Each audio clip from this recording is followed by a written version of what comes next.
Բարև ձեզ բարեկամներ, Փակ TV-ն ողջունում է բոլոր իր հետևորդներին, բոլոր նրանց, ովքեր ամեն օր սպասում են մեր նոր թողարկումներին։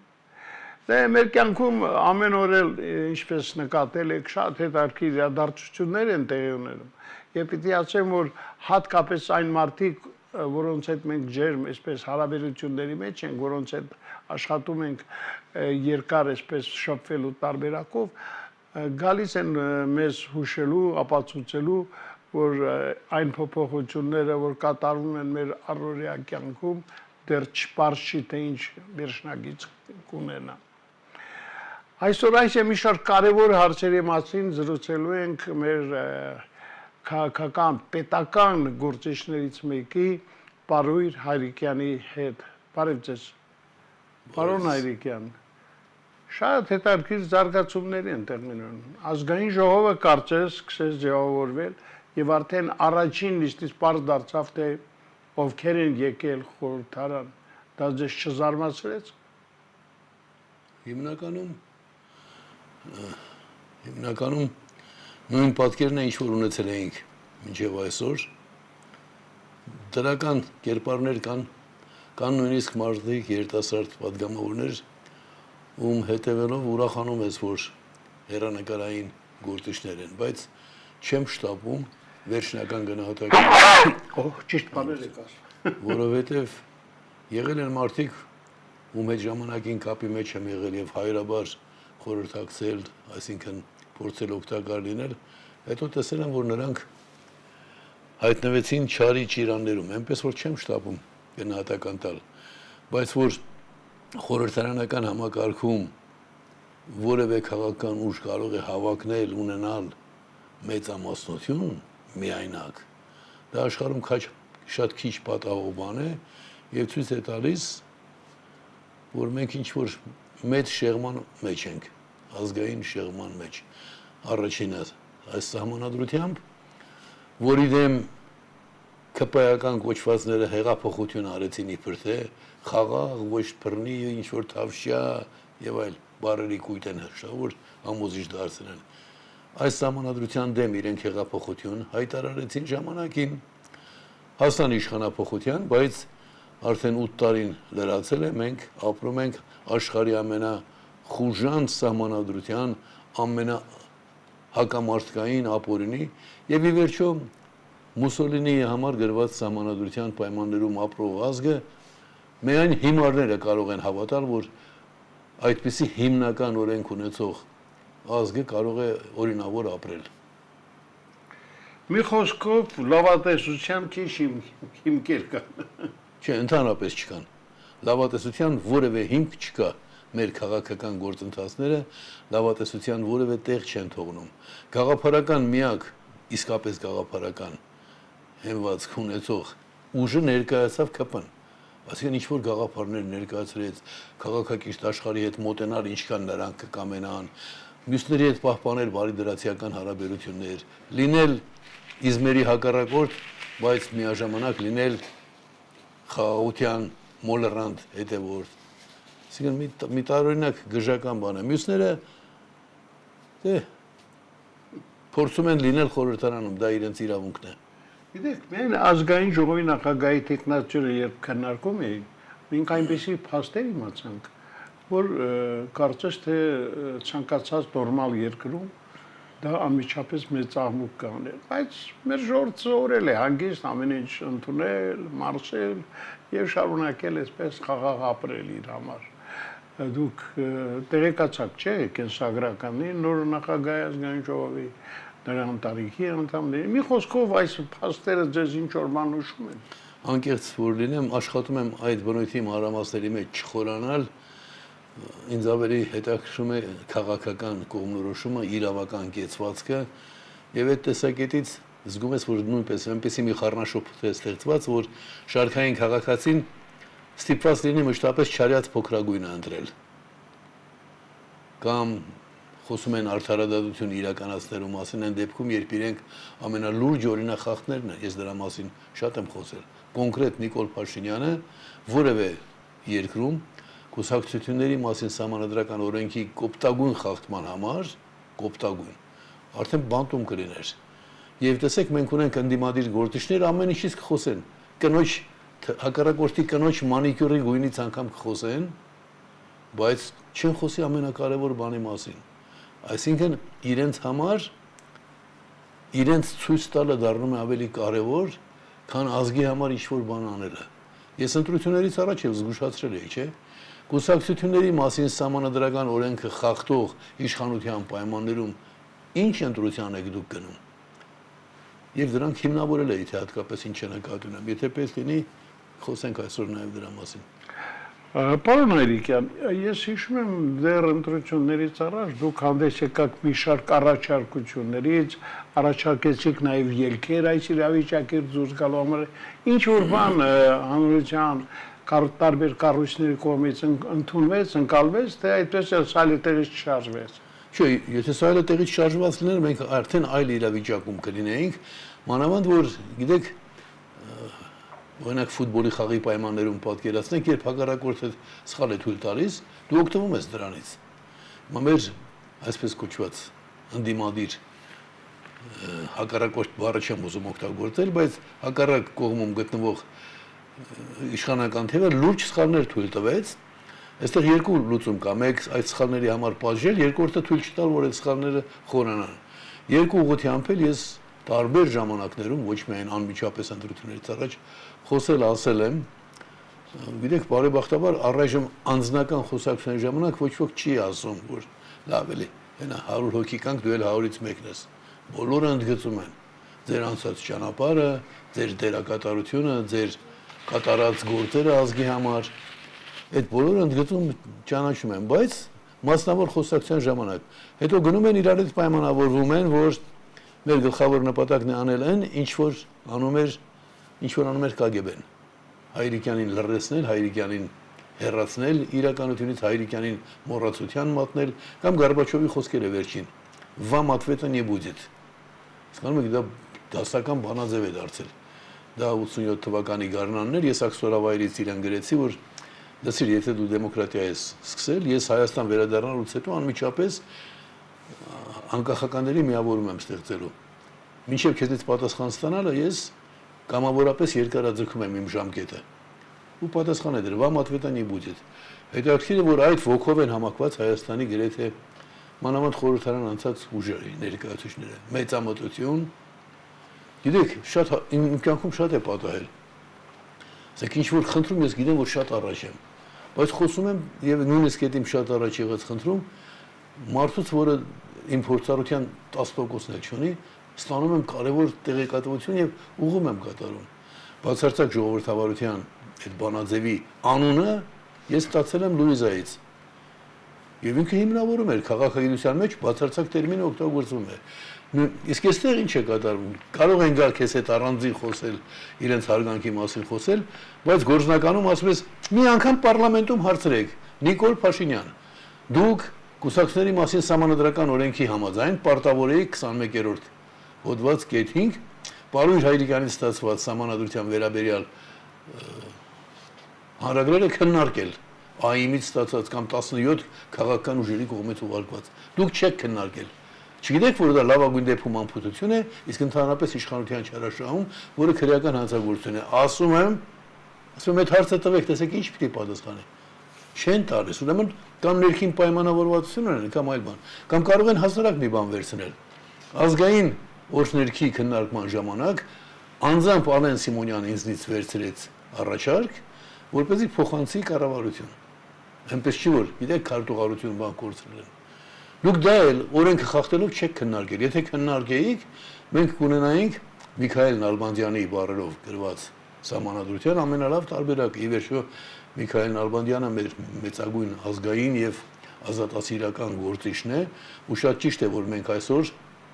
մեր հայրերի ավանդույթը շարունակելով նրա բառերի հիման վրա ենք, բայց եթե նրա բառերի մեջ փոփոխություն է կատարվել, ինչեք, չէ՞ որ ես ընդհանրապես գրել էի անգարագիտությունը նույն քառատողում երկու անգամ գրել ազատ անկախ Հայաստան բառերը։ Հասարակ բան է։ Եվ նշել էի, որ միևնույն է 4 քառատողը չի կատարվում։ Նշել էի, որ չի կարելի կնոջ անունից հիմներքում, ասին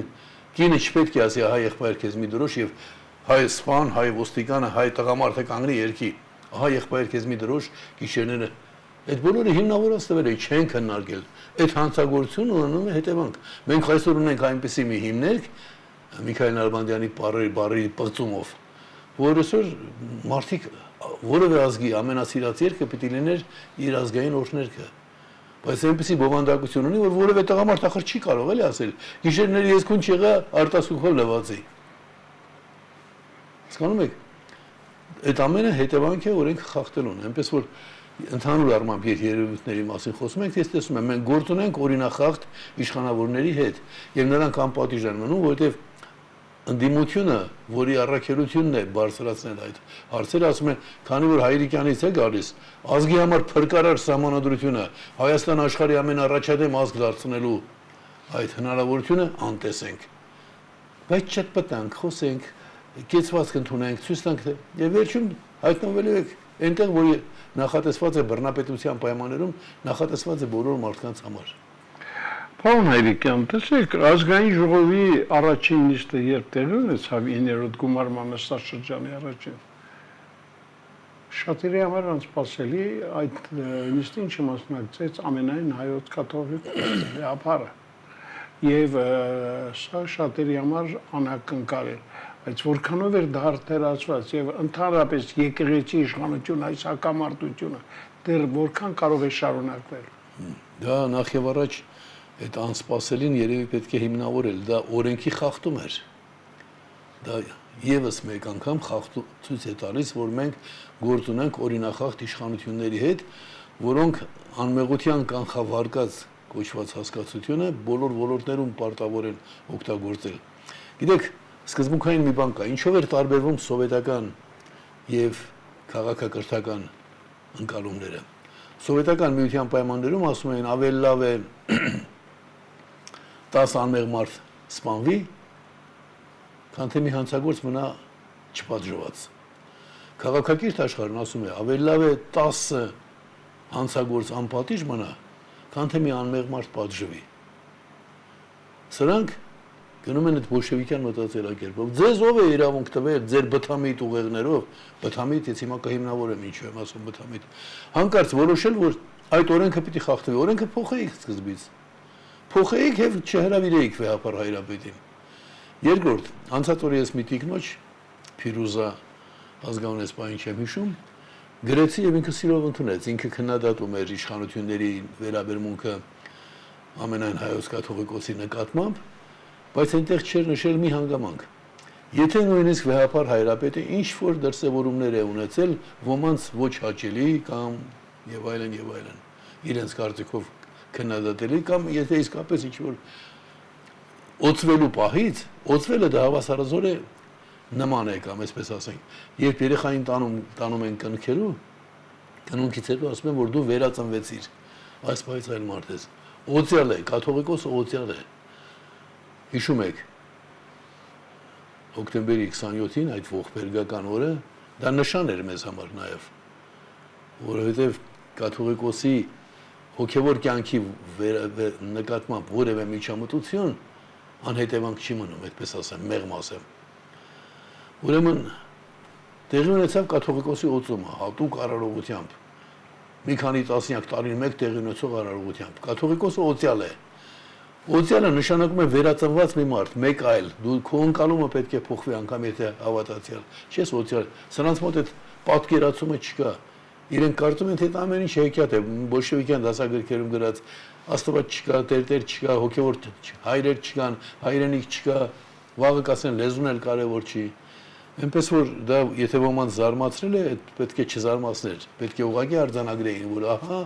այստեղ էլ տեսանք, թե ինչպիսի օրինախախտումներ են ընդունակ այսօր տարբեր տեսակի արդարամիտ քայլերից բարբաջող, բարձր երազներից բարբաջող Հայաստանի իշխանությունները։ Ես պիտի ասեմ, որ այս հակամարտությունը, որը գնալով ավելի է խորանում, կարող է վաղամիսօր պայթել մեկ այլ տարբերակով։ Տեսեք, փաստորեն առաջին անգամ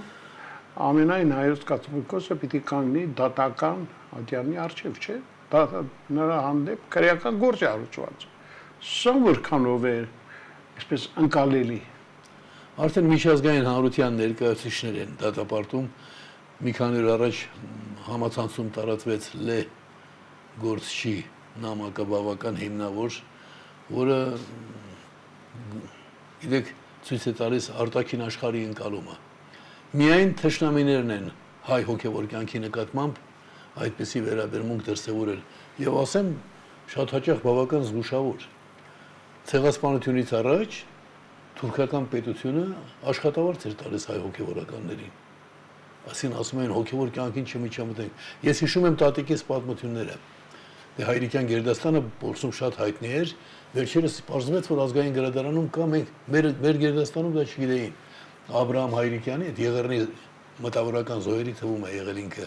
Դանիել Վարուժանի հետ նույն օրը սպանել են։ Իր աշխարհագրության դասագիրքը, մինչև այդ մենք գիտենք որպես թուրքագետ եւ բան։ Նա եղել է Պոլսում գործող ամենահզոր մտավոր կենտրոններից մեկի Արդի վարժարանի տնօրենը։ Տատիկս պատմել, որ երբ թուրքերը հարձակվում էին, մենք շտապում էինք հասնել եկեղեցի։ Այսինքն թուրքերը թուրք լինելով անգամ, մինչև մեծ Եղեռնի մասն է խոսքը, եկեղեցու մոտ կանգ էին առնում Աստծո տունն է։ Իսկ այսօր մենք հասել ենք մի ժամանակների, երբ հայ մարդը, հայ ժամանակակից մարդը, չգիտես ում հաճոյանալու համար, առաջնահերթ խնդիր է համարում հոգևորի նկատմամբ ոտնձգություններ կատարել։ Ես չեմ ասում քննադատել, խոսք ասել ամեն ոք կարող է։ Խոսքի ազատությունը ամեն ինչից վեր է։ Դրանով է մարդը մարդ։ Բայց երբ դու քո տեսակետը իրականություն դարձնելու համար իշխանական լծակներ ես օգտագործում եւ գնում հայրերի դեմ, դա կործանման ամենակարճ ճանապարհն է, որտեղ ասված է. պատվիր մեծերիդ, որ օրերդ երկար լինեն։ Իսկ հակառակը չպատվիր մեծերիդ, որ օրերդ կարճանան, դա նաև իրենց համար է շատ վտանգավոր, բայց հավաքականության մեջ մեր ազգի համար ընդհանրապես։ Պարոն Հայրիկյան, մի թեմա կա, որ անպայման ուզում եմ խոսեք։ Բաքվում պահող մեր գերիների մասին եւ չգիտես թե այստեղ ինչ սպասենք, թե թշնամու կողմից, թե մեր իշխանությունների։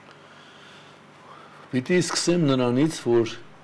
բոլոր այդ տեսակի քստանների արարքները եւ դրանք կյանքի կոչող պահվածքը գալիս են այն ստահոդ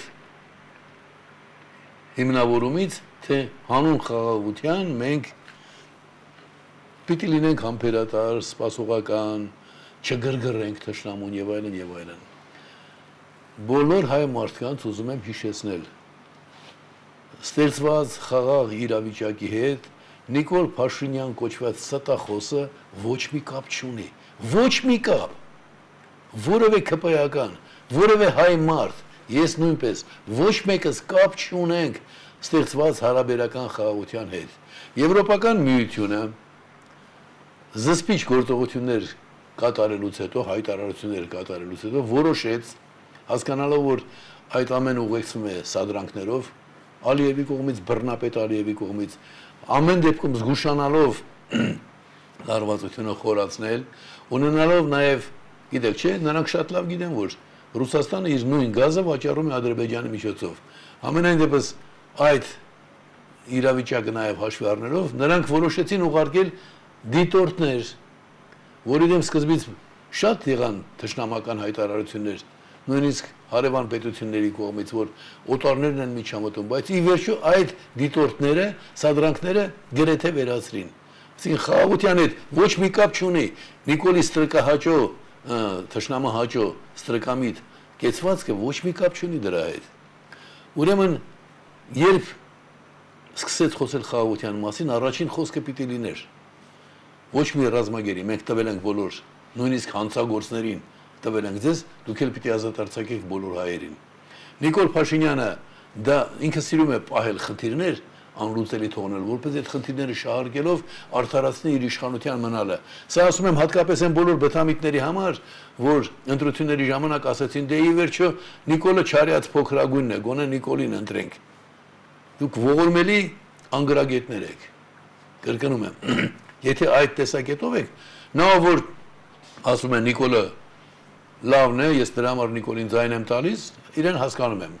Ինքն էլ իրականությունից հեռացած սրբություններ չունեցող անձ է։ Բայց նա որ խոսում է իբր ինքը եղած տարբերակների մեջ ինչ-որ մի բան է ընտրել, դրանք անուղեղ մարդիկ են։ Ինչպես կարելի է չարյաց փոքրագույնը ընտրել։ Չարը ընդհանրապես պետք է մոռանալ։ Ընտրությունը նրա համար է, որ դու բարին գտնես, լավը ընտրես։ Ուրեմն եղել են դրվագներ, երբ պաշտոնական միջազգային միջոցառումների ժամանակ Նիկոլը կարող էր հանգիստ ասել, գիտեք, ես շատ կուզեի, որ ամեն ինչ լավ ավարտվեր, բայց դու ռազմագերիներ ես պահում, դա նշանակում է դու դեռ պատերազմում ես մեր դեմ։ Ես քեզ հետ խոսելու բան չունեմ։ Պատկերացնեք, երբ Թրամփ առաջարկում էր ստորագրել, ես լինեի։ Ես եղել եմ այդպիսի պայմաններում։ Ես շփվել եմ Ռեյգանի հետ, անմիջականորեն ունեցել եմ Բուշի վերաբերյալ կարող եմ բերել տեսագրությունները կան, երբ ինքը սկզբից ասում է հայրիկյանը վտանգավոր destabilization force ուժ է, վտանգավոր ուժ է, նկատի ուներ կոորդինացիոն կենտրոնը, որ ես ղեկավարում էի։ Հետո էլ ինձ առաջարկում է մնալ Ամերիկայի Միացյալ Նահանգներում եւ աշխատել ՄԱԿ-ի մարդու իրավունքների հանձնաժողովում որպես Ամերիկայի դեսպան։ Մինչ այդ պահ կոլումբիացի, կուբացի ընկերս էր այնտեղ աշխատում։ Ինչևէ, այդ փորձը ունեցել եմ։ Ինքը կարող էր ասել պարոն Թրամփ, մինչև այս կարևոր գործին ձեռնամուխ լինելը, թող հենց հիմա թող զանգահարի, որ գերիներին տեղափոխեն Վրաստան։ Չարեց եւ ավելին, երբ Թրամփն է դրա մասին ակնարկել, այդպիսի տեղեկություններ տարածվեցին, ես 100%-ով չեմ կարող ասել, բայց համացանցում եղան, ինքը ասել է, պարոն նախագահ, դրա մասին առայժմ չխոսենք։ Ինչ է խոստացել, չգիտեմ։ Ուրեմն գերիների հարցը անմիջականորեն կապված է Արցախի ինքնորոշման իրավունքի հետ։ Ինքնորոշման սկզբունքը, ինքնորոշման իրավունքը միջազգային սկզբունք է։ Եվ միջազգային մասնագետները, ես չեմ դա ասում, այդ ոլորտի մասնագետներն ասում են, ինքնորոշման մերժումը հանգեցնում է ցեղասպանության։ Տեսեք, որոշ երկրներում եղան հանրաքվեներ, որոնք միջազգային հանրությունը չընդունեց, բայց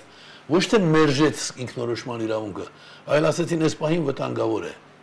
Իսկ Նիկոլ Փաշինյանը հայտարարեց, որ Արցախի ինքնորոշման հարցը գոյություն չունի, դա, ասիկան հայերս ամբողջ աշխարհը ամեն մարդ կարող է ինքնորոշման իրավունքից օգտվել, բայց արցախցին իրավունք չունի։ Սրանք անմիջականորեն իրար հետ կապված հարցեր են։ Բայց ասեմ դրական մի բան տեղեկացնեմ, ամերիկյան կոնգրեսի կարծեմ արտաքին հարաբերությունների հանձնաժողովը գրեթե միաձայն, որտեղ ընդամենը 5 հոգի են դեմ քվեարկել, որոշել է նախագիծ է պատրաստել, որում ասվում է, որ Ալիևը պարտավոր է անմիջապես եւ առանց որևէ նախապայմանի ազատ արձակել ոչ թե հայ գերիներին, պատկերացնում եք ամերիկյան այդ բարձրագույն շրջանակները կոչում են hostages, պատանդներին։ Այնպես որ այդ հարցի լուծման տեսակետից կարևոր տեղաշարժ կա, բայց ցավոք սրտի մեր երկիրը հումոր դա պիտի առաջնային հարց լիներ, իբր թե ամեն օր քննարկում են, մշտապես զբաղված են։ 3 տարի ամեն օր զբաղվողը պիտի ուրանաս ես մարդ չեմ, ես գնացի, ես իրավունք չունեմ, որտեղ խնդիրները նրա համար են, որ լուծում ստանան։ Դու պետական պաշտոնի ես նրա համար, որ լուծում տաս, երբ լուծում չես տալիս, երբ Չեմբերլենը չկարողացավ լուծում տալ, հրաժարական տվեց։ Սրանք լուծում չեն տալիս, պարտվում են, ձախողվում են, պարտքեր հաստատում են, չգիտեմ ուր, քաղաքացիներին պատերազմ են հայտարարել, տերոր է, հարկային տերոր, դա ես ինքս զգում եմ, ինքս իմ վրա զգում եմ։ Եվ այդ բոլորից հետո ասում եմ, մենք աշխատում ենք այդ ուղղությամբ։ Աշխատելը հասկանալի է, բայց եթե վատ ես աշխատում, ռադդ պիտի քաշես, դա է աշխարհի կարգը։ Հայ, պարոն Հայրիկյան, մեր ունկնդիրներից Աշոտ Հովանեսյանը գրել է մեզ, երբ պարոն Հայրիկյանը լինի ձեր տաղավարում, խնդրում եմ հարցրեք, օրեցօր աճող այս հարկային չարաբաստիկ թանկացումների հանդեպ ինչ կարելի անել, մարդիկ չգիտեն ուղղակի, ինչպես են դուրս գալու։ Հայաստանը սոցիալական պետություն է, դուք հասկանում եք ինչ է դա նշանակում, նշանակում է ընկերային պետություն, սոցիալական իմաստով դա նշանակում է սոցիալական բռնությունները կանխող պետություն, սոցիալական հետապնդումներ, բայց այս հարկային քաղաքականություն, բայց տեսեք սրանց որդեգրած հարկային քաղաքականությունը, հանկարծակի Դավիթաշեն հսկա տարածքում մի փոքր անկյուն, որտեղ ապրում է Հայրիկյանը եւ ելին մի քանի նախկին պաշտոնյաներ կան, այդ փոքր տարածքը համարվում է համարժեք Հայգեստանին, գոտիականություն են տալիս։ Եվ մենք հանգիստ մեր տեղում նստած, պարզում ենք, որ Մեր հարկերը բարձրացել են ոչ թե 10 անգամ, անցած օրը ես հյուրեր ունեի, նրանք գիտեին այդ հարցի մասին, ինձ հարցրին, իսկապես ինչքան է ձեր հարկը բարձրացել, ասի դուք ասեք, մի բարձր թիվ ասեք։ Մեկ ասեց 3 անգամ, մյուսը 5 անգամ, ասի չի ավելի բարձր։ Վերջապես մեկն ասեց լավ 10 անգամ դրանից ավելի աշխարհում չի լինում։ Ասի էլի բարձրացրեք։ Այդ բանին մեկ ասեց հո 30 անգամ չի բարձրացել։ Եվ երբ ես ասեցի 700 անգամ,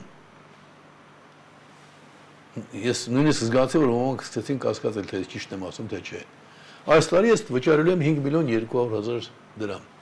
Այսինքն տեսեք, դոլարով ասեմ $14,000, $14,200։ Ես այդ հողերը գնել եմ 3-ը իրար հետ միասին $1,800 ժամանակին, որովհետև անապատ էր։